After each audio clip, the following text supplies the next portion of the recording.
Olá, tudo bem, pessoal? Muito obrigada, tá? Por terem entendido essa nossa mudança de síncrona para assíncrona, né? E eu queria maximizar a tela. Ah, tá, vou colocar em modo de apresentação para ficar bonitão, né? Então, é o seguinte, pessoal, como não tem chat, né? Então, posso colocar em modo de apresentação.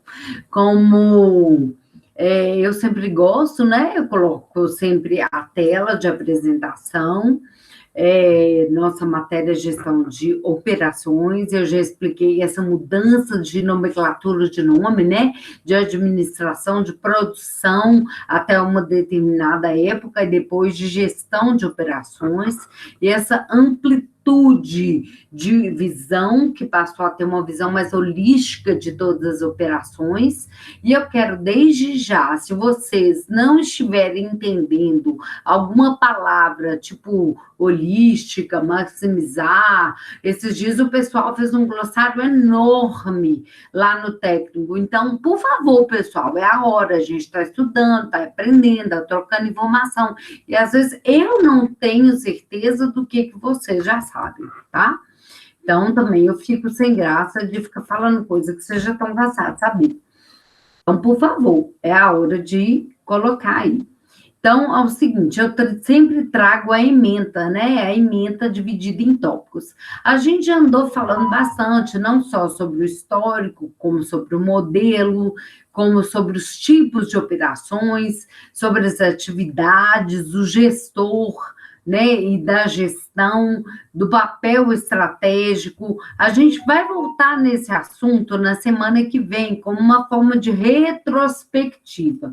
Mas hoje, em especial, a gente vai ver o quesito 7, rede de operações, capacidade, localização, arranjo físico das instalações e tecnologia de processos, tá bom? Então, a gente vai ver, e eu coloquei atividades para hoje mesmo, mas atividades facinhas, galera. Então, colaborem aí, tá? Assistam a aula, que, como diz o Natan, jogo rápido, deliciosa, cheia de videozinho, boa para entender e fácil as perguntinhas, tá? Para poder só ver se vocês tiveram uma compreensão do todo, tá? Então, o nosso último exercício foi um exercício sobre mapa mental. Eu já percebi que vocês são fera nesse negócio de mapa mental.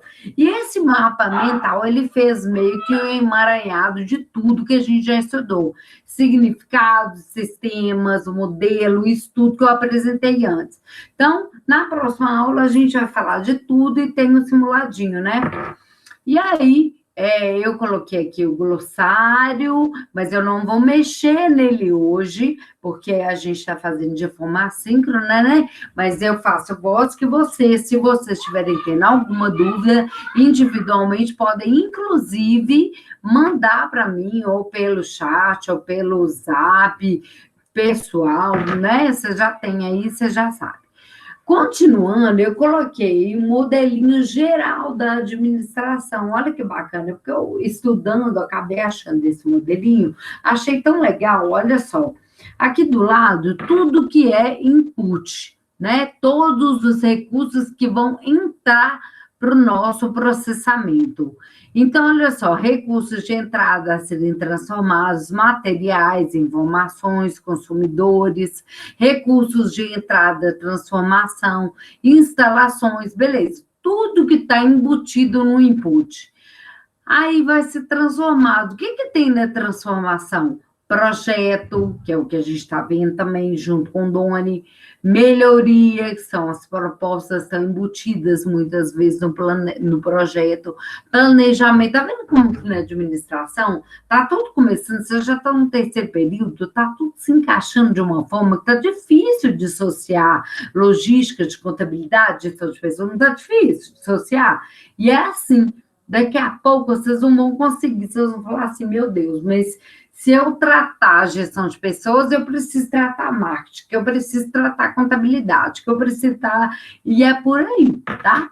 E lá em cima, olha só, no output, objetivos estratégicos de produção, papel da posição competitiva, e aí, consumidores. Então, assim, é como eu falei para vocês, eu sempre organizo da seguinte forma a cabeça das pessoas que trabalham comigo de uma forma assim. Gente, a gente tem um quadro de rotinas e a gente tem um checklist de prioridades. Veja que no output, qual que é a minha prioridade? É o consumidor, né? Eu preciso desenvolver aquilo que eu me propus, se é um carro, se é chicotes elétricos, né? Para aquilo, se é bebida, se é o suco, se é o bolo de pote, não importa. Grande, pequeno, não importa, tá? Se é só um comércio, não interessa. Eu preciso pensar no que impacta no meu input para que eu consiga desenvolver o meu output e quem é a ponta de cá mais importante e a ponta de lá mais importante para que eu consiga entender toda a minha operação. Aí, pessoal, eu achei essa outra figura que eu achei ela um pouco desfocada, mas eu trouxe ela porque eu achei que ela, de repente, tá um pouco mais. Ela é a mesma coisa do de lá, né? Inclusive, é o livro do Slack que eu deixei lá na página do Class disponível para vocês. Então, gente, de repente, vocês deem uma olhada. Mas eu acho que, de acordo com essa explicação que eu dei, dá para entender, não dá? É porque eu estou pensando em colocar essa figurinha aí na prova. O que vocês acham? Pode ser? Vocês são fera, neném, nesse trem. Bom, então vamos lá, para capacidade produtiva. O que é uma capacidade produtiva, Raquel? Pelo amor de Deus! Capacidade produtiva é o número máximo de produtos ou serviços que uma empresa consegue produzir com os recursos disponíveis em um determinado tempo para gerenciar bem a sua indústria. É fundamental que você conheça a sua capacidade. Então, de acordo com isso, veja bem que tem ali um monte de uma esteirinha com produtos vermelhos, com recursos vermelhos, azuis e verdes. E aí, no finalzinho, tudo é processado numa máquina, sai de um outro jeito e ainda vai ser encaixotado. A gente sabe exatamente quanto tempo que tem, quanto tempo que leva e o que exatamente eles vão fazer ali naquela máquina. Se der uma parada, né? Então, gente, juntar essa definição e a figurinha, eu coloquei uma outra questão, olha só. Capacidade de produção é a junção de todos os meus materiais, de toda a tecnologia, de todo o pessoal, de todo o financeiro.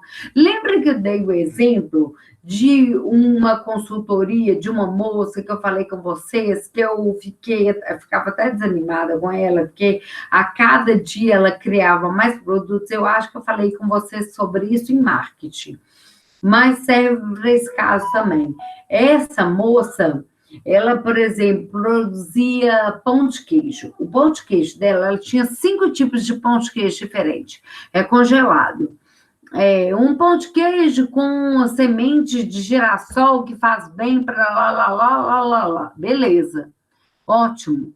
Mas para que ela consiga produzir esse pão de queijo, ela, além de ter um estoque de material para poder produzir esse pão de queijo, ela também precisava da embalagem, que tem que ter escrito lá direitinho o que contém. Ela é produtora. Então, peraí, a tecnologia, o material já começou a complicar o meio de campo. Pessoal, quem trabalha lá, ela. Dinheiro para poder comprar isso tudo nesse tempo, ela vai ter? Então, gente, ela começa a ficar muito limitada, né? Porque é muita opção. Então, entenderam quando eu falo que é muita coisa? A combinação desses recursos, da organização, sua capacidade de produção e, além disso, possibilita estabelecer o grau de produção. Assim, podem existir organizações com as mesmas quantidades de recursos e com as produtividades diferentes, porque diferem diferenças qualitativas nos recursos, nos treinamentos. Tem isso também, né, gente? Às vezes a gente não consegue competir com essas lojas grandes, as lojas de departamento, uma rede que faz, por exemplo, aqui, eu não sei se tem aí, mas aqui tem a Gelac, que faz pão de queijo, eles são uma indústria, não dá para ela, né, competir com uma indústria. Bom, eu até propus isso para ela, por que você não vende a sua receita, que é uma possibilidade, né, de dinheiro? E aí, pessoal, eu pus aqui, eu vou deixar lá no Class o link de um videozinho delícia, 3 minutinhos, eu acho que vocês deveriam ver para poder responder a perguntinha com muita criatividade, viu, gente? Por favor, não responde a grosso modo, assim, lenhado, só o que está lá em cima, não, né? Eu quero saber se vocês entenderam, porque eu vou colocar na prova e vocês vão errar. Infelizmente. Sabe por quê? Decoreba lá de cima, né? Pegou e colou, copiou e colou, né? E dá errado. A outra parte é a localização. Quais são os fatores que fazem com que eu escolha que uma determinada empresa seja montada num lugar ou no outro? Ah, foi por algum motivo? O que é que fez com que aquela indústria foi ser montada naquele lugar ou naquele outro? Ok? Então, a localização da produção industrial, ela surge como uma função dos custos de transporte, relativa à deslocação de vários materiais localizados e aos respectivos produtos finais, podendo ocorrer em 3 locais possíveis, junto aos recursos, junto ao mercado consumidor ou em qualquer ponto intermediário. O que tem aí em Pouso que faz com que aí seja, não sei o que ele Pouso Alegre é. Aqui onde eu moro é uma região industrial. As indústrias vinham muito para cá, porque aqui era polo dos recursos. E aí, automaticamente, a mão de obra começou a se doar inteiramente para isso, né? Então, eu coloquei que a localização está no centro aqui, tá vendo? E a localização definida em todas as questões aqui, tá? E eu coloquei também a localização do produto e várias questões. Se for uma indústria, vários itens que foram definidos como fatores para poder decidir o local, tá? Ô, gente, eu gostaria que vocês contextualizassem todas as respostas, tá? Então, por exemplo, vocês vão contextualizar a resposta da capacidade produtiva, vocês vão contextualizar a resposta da localização, que é a outra perguntinha é quais os fatores? Já tá lá os fatores, mas não é só copiar e colar, vocês vão contextualizar, vocês vão explicar o que vocês entenderam. Então, contextualizar é isso, é colocar a sua visão sobre aquilo ali. Tá ok? Vocês podem copiar e colar e colocar a visão de vocês. Depois, arranjo físico, layout. Todo mundo sabe o que é um layout, né? Uma planta, a planta da casa, a planta do quarto, a planta do escritório, né? Então, o layout. O layout corresponde ao arranjo das diversos postos de trabalho. Eu vou contar para vocês uma coisa. Teve uma vez que eu fui trabalhar, eu trabalhava no Banco do Brasil. Eu fui trabalhar e quando eu cheguei lá, as mesas que eram todas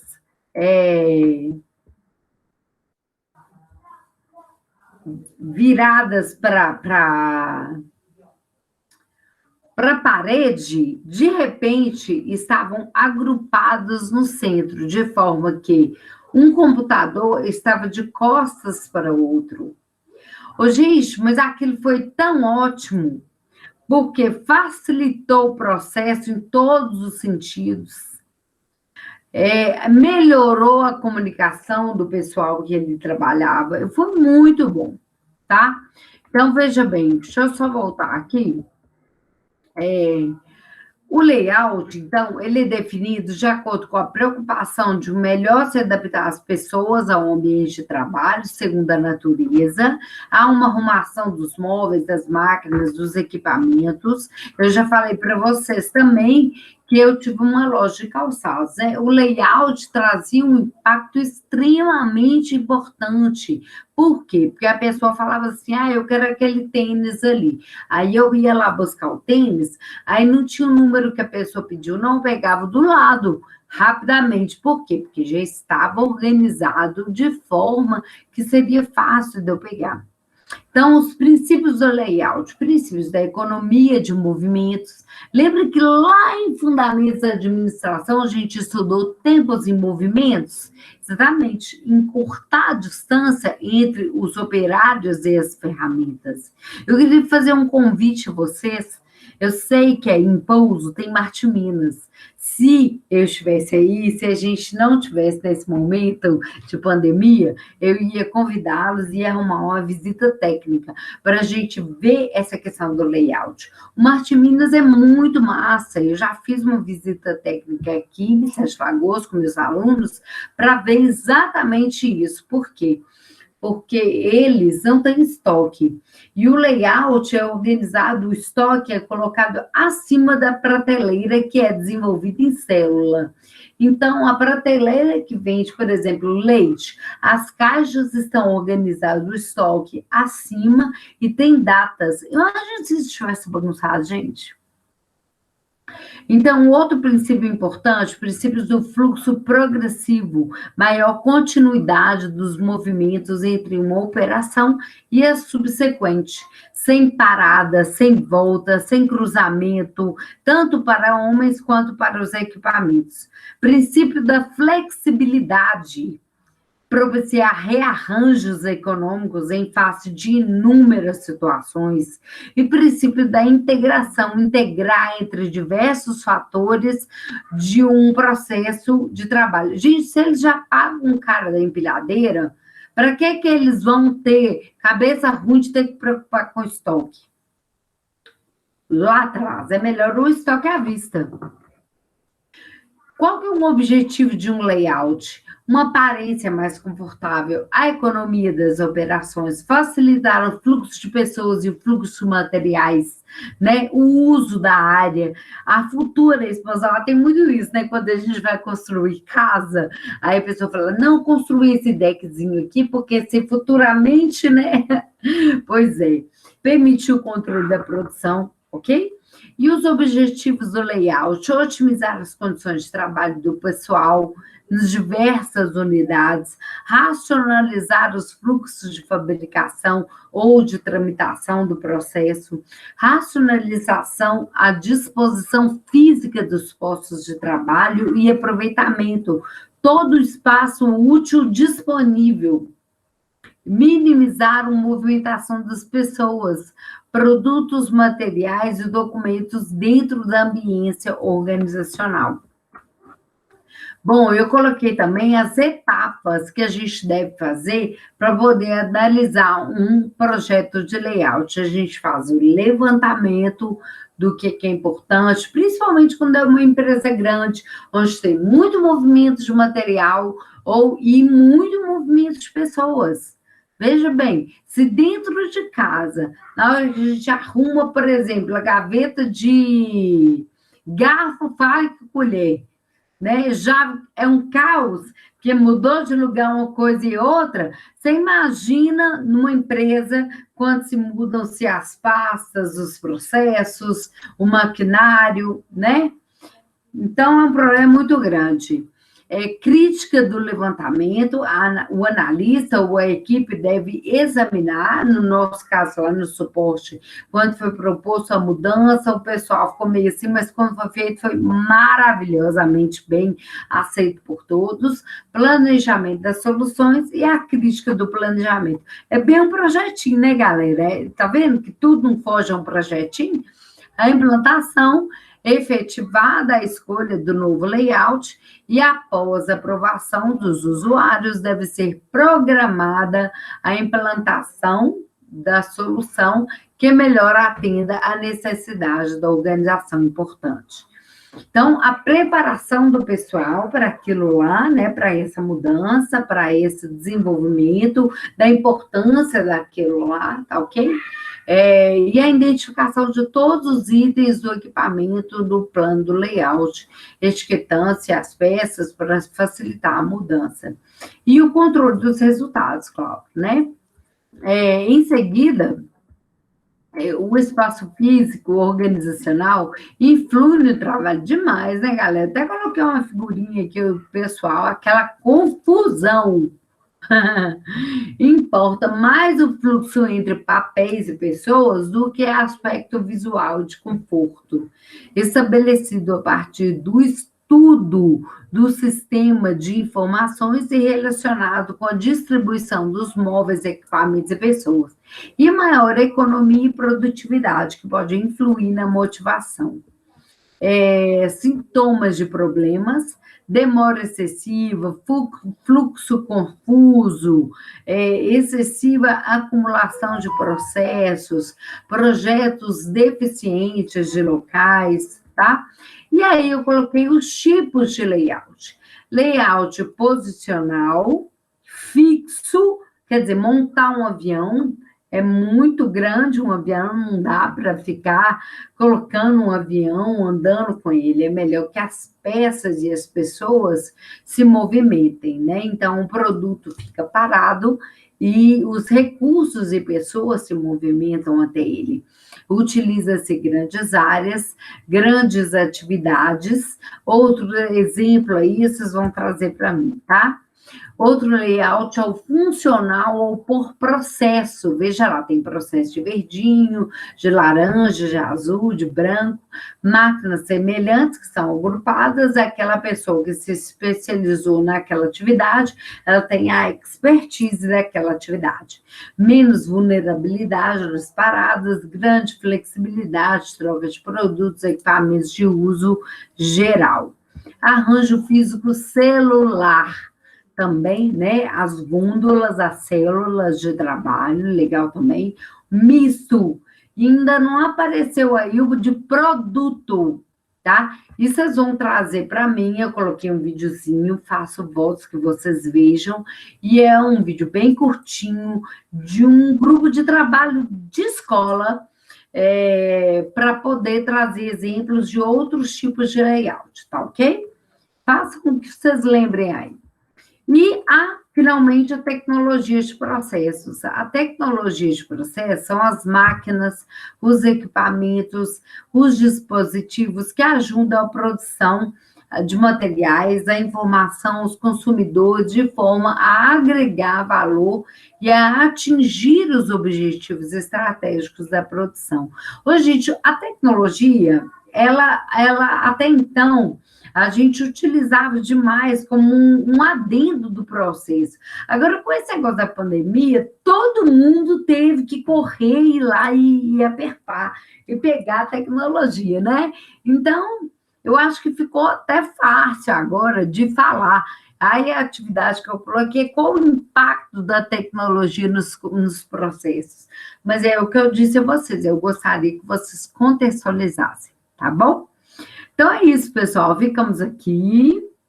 E eu gostaria que vocês vissem os videozinhos, tá? Que vocês vão ver que é bem legal. E eu agradeço muito e espero que vocês gostem da aula. Vou interromper aqui a nossa gravação, tá bom? E qualquer coisa, vocês vão mandando dúvida lá. Como de praxe, eu